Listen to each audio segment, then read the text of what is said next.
Looking to acquire a lineup of board games that's a cut above everyone else's? I've got you covered. Hello guests, Ritzy Bellhop here, and welcome to Quite Optimal, the show where we determine the best of everything, usually on a per dollar basis, but since today's topic falls within the entertainment category, I will be relying solely on my own opinion rather than on statistical analysis. On today's episode, we will be discussing my top 10 board games and which similar older games they can and should replace on your shelf. For this top 10 list, I will be excluding deception board games since I already made a video dedicated to that genre of games. I'll leave a link to that video here and in the description below. I will also not be going into detail about each game's mechanics and objectives, but also in the description below, you will find links to other videos that will describe for you in detail how each game is played. So without further ado, let's begin. At number 10, we've got Pandante, which replaces poker. Pandante is mechanically the same as Texas Hold'em poker, but without the gambling component, which makes it an appropriate game to play with younger ages. The addition of power-ups also increases the chance of pulling really strong hands, making for consistently more exciting experiences. 2 to 6 players can play, but you will have the most fun with 4. There are no expansions to Pandante. At number 9, we have Codenames, which replaces Apples to Apples. Like Apples to Apples, Codenames has an active player play a word, while other players attempt to find words most closely associated to that word. But unlike Apples to Apples, where you can lose just because you happen to draw a less relevant hand than your opponents, in Codenames, everyone plays with the same pool of words, with one team attempting to guess their set of words faster than the other team. It can be played with 2 to 8 people, but it is most enjoyable with 4 to 6. There are no expansions for Codenames. At number 8, we have the replacement for the third best-selling board game of all time, Monopoly.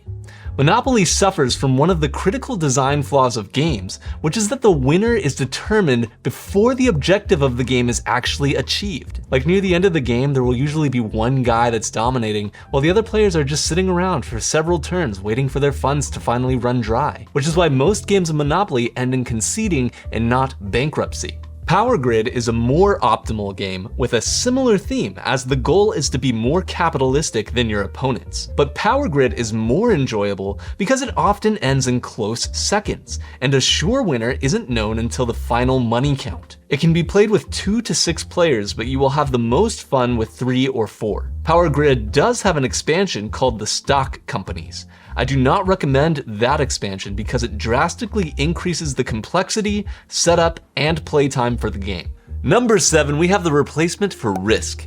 Risk is a game that takes far too long, and like Monopoly, also suffers from the flaw of being practically won before the objective is reached. Smallworld is a territory control game that makes for a great replacement because it's over in a pre-specified number of turns, so the game is over much quicker. Plus, Smallworld removes chance from the equation because combat is determined by tile count and terrain rather than dice rolls. It can be played with 2 to 5 players, but it works best with 2 or 3. Smallworld has a number of expansions and a spin-off game.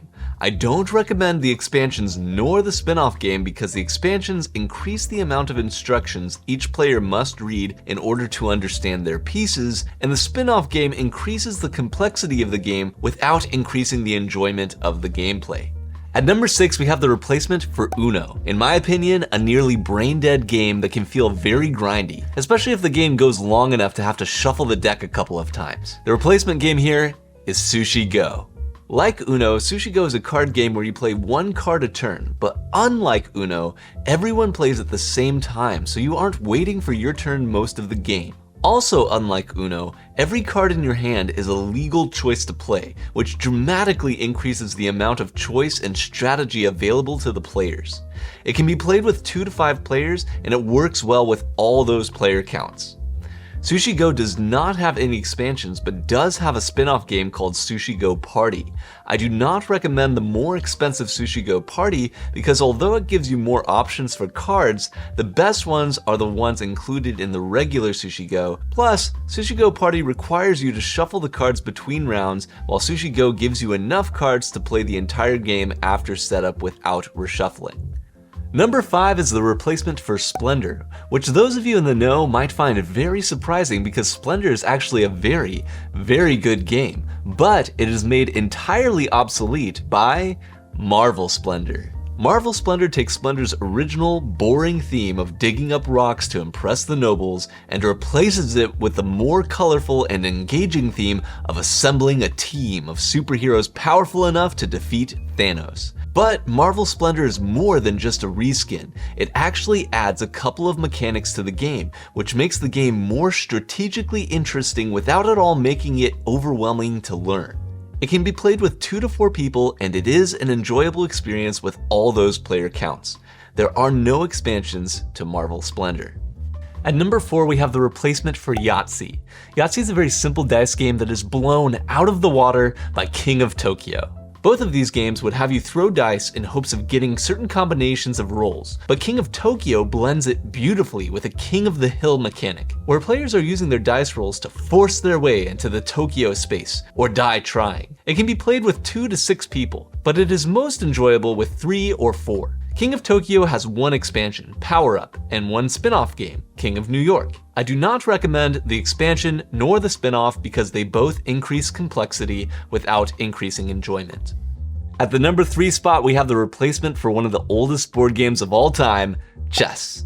Amazingly, chess still holds up as an excellent board game to this day. However, most games of chess do end in conceding and not achieving the objective, much like we talked about with Monopoly and Risk. In addition to that flaw, chess is a game that's only really enjoyable if the 2 parties playing are relatively equal in skill level. Otherwise, the novice lacks a chance, while the more experienced player lacks a challenge. Instead, it would be much better for the 2 to play a game like Onitama. Onitama feels new every time you play it because the way the pieces are allowed to move is determined by drawing 5 cards randomly from a deck of 16 moves. There also isn't so much of a feeling of getting crushed because being down pieces isn't nearly as detrimental in this game compared to chess. For comparison, I have won Onitama with just my emperor against an opponent who had 4 pieces left, but a game of chess cannot be won just with a king.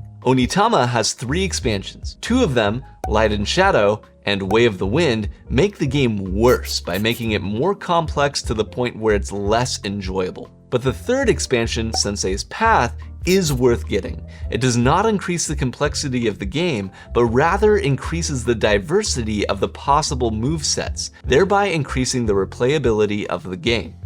In second place is a replacement for Pictionary.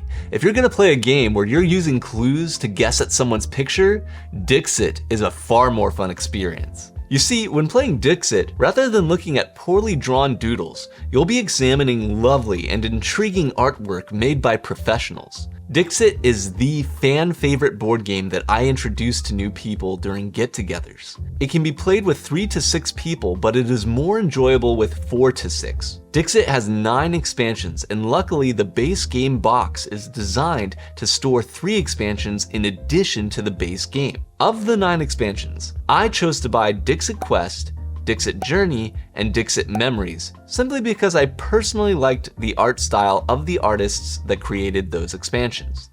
And finally, in first place, is the replacement for Clue. I think the main appeal of Clue is the theme. It promises to deliver an experience of deduction, like you're solving a complex mystery. But the person who wins Clue isn't always the most clever, but rather the person who gets the better dice rolls, so that they can make it from room to room faster. If you're after a real, big brain, puzzle solving, deduction experience, then the Unlock tabletop escape rooms are a must try. The Unlock escape rooms feature logic puzzles that you and your team have to solve in order to progress through the story. It is accompanied by an app which adds a lot of diversity in how you are able to interact with the cards, like with minigames or augmented reality. The only downside to Unlock games is that they are a one-time experience, but I've thought that every one that I've played so far has been worthwhile. They are best played with 3 people. And there you have it, a more optimal collection of 10 board games from this century to replace the relic games of the last. If you'd like to watch more unsponsored videos on optimal living, I've left them for you just to the right of the hat rack. And should you ever have need of a ritzy bellhop again, you can summon me by ringing that secret bell that appears after hitting the subscribe button.